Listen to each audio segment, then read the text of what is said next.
mayse inada ka dhurma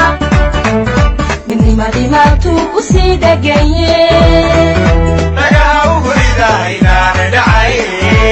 ereyadaasina waxaa ku hadaaqayay shacabka kala duwan ee ku dhaqan magaalada Boorame ee xarunta gobolka Awdal oo saaka isku soo bax ballaadhan oo madaxweynaha Soomaaliland ay ku taageerayaan isku soo baxay dadweynaha ku dhaqan magaalada Boorame maamulka gobolka Awdal ka degmada Boorame agaasimaha guud ee wasaaradda tacliinta sare ee Soomaaliland wasiirka hore wasaaradda qorsheynta qaranka ururka qarankeena shaqaalaha dawladda madax dhaqameedka suudiyaasha kala duwan ee laamaha dawladda soo bax ballaadhan ka dhigay magaaraha khayriyada ee magaalada Boorame soo taageero ugu muujinayeen badii madaxweynaha Soomaaliland Muuse Biixi Cabdi talaadadii aanu ka soo gudubnay ka jeediyay labada aqal gole wakiilada iyo guurtida ay ku aadanayd inay marnaba ay Soomaaliland raali ka noqoneen inuu dalka yimaado madaxweynaha Soomaaliya isku soo baxan maanta ka dhacay khayriyada magaalada Boorame ayaa waxa halkaasi hadallo taageero ka jeediyay mas'uuliyiintii madax dhaqameedkii haweenkii ka soo qayb galay waxna yiraahdeen sida waxay cadaynaysaa inay inaga go'an tahay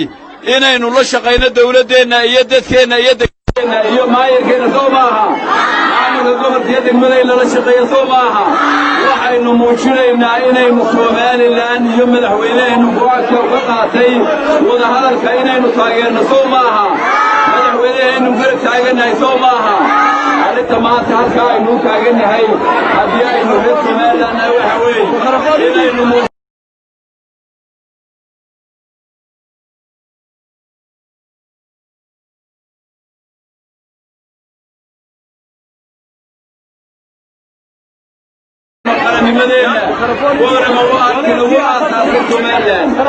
dadweynaha reer Boorame ee isa soo abaabulay inay isu taagaan ama taageeraan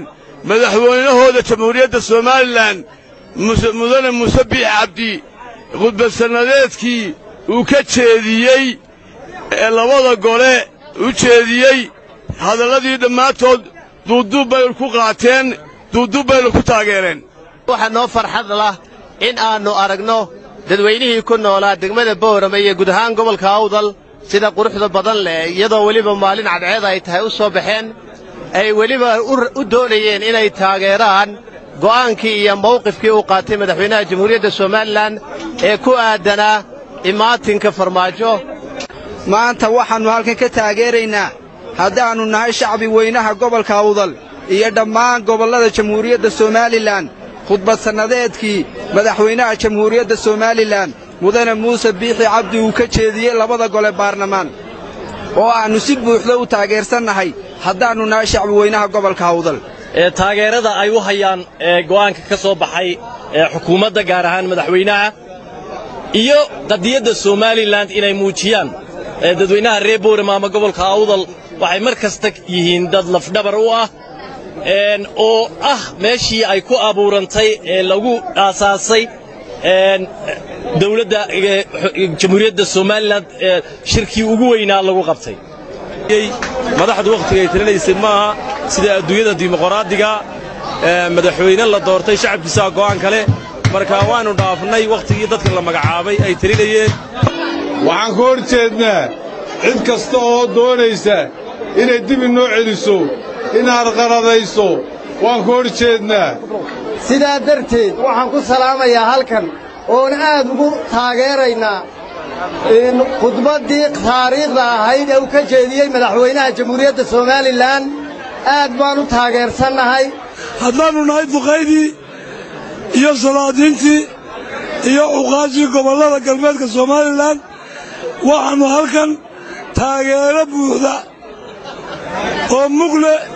aan ku taageerannaa khudbaddii madaxweynaha Jamhuuriyadda Soomaaliland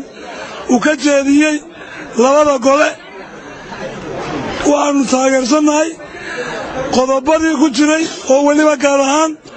qodobkii furidda xisbiyada iyo ururada iyo go'aankii ahaa in aan madaxweynaha Soomaaliya farmaajo aanu booqasho ku iman karin magaalada Hargeysa aad iyo aad baan u taageersannahay inaynu taageerno madaxweynaheenna tirkii muxuu ahaa uu ku tagay Addis Ababa ee Afrika iyo khudbaddii uu ka hor jeediyey labada gole waannu taageersannahay waxa weeye dawladdan Soomaaliland waa tii Boorama lagu dhisay waa taan inagu dhisnay waa taan halka lagaga keenay sadan bay jirtaa way raamaysatay wax maanta looga baqo oo cadow ah oo leenahay ka cabsoonaynaa ma jiro Soomaaliland ugu noqonnaa halka waxaynu isugu nimidnay kullay khudbaddii madaxweyne muuse biixi cabdi uu ka jeediyey Hargeysa caasimadda waddanka taageerayna siinaan isugu nimidnay halkan waxaan u sheegayaa maanta dawladda Soomaaliland muqaddis tahay oo ina u baahnayn qaqlashaad kale intiraafkana ilaahay baa haya gacanta eebbay ku jirtaa way israacdo Afrika ayay ugu sarraysaa taageeridda madaxweynaha jamhuuriyadda Soomaaliland mudane muuse biixi cabdi iyo madaxweyne ku-xigeenka cabdiraxmaan ismaaciil saylici iyo dhammaan xukuumadda Soomaaliland waxaynu ku taageeraynaa madaxweynaha go'aankii caddaa uu ka qaatay imaatinkii madaxweynaha Soomaaliya اللهم صل على سيدنا مولانا محمد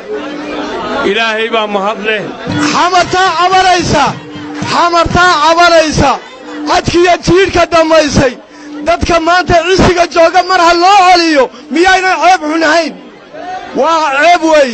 maxamed xasan ismaaciil dere wararka telefishinka Ariel magaalada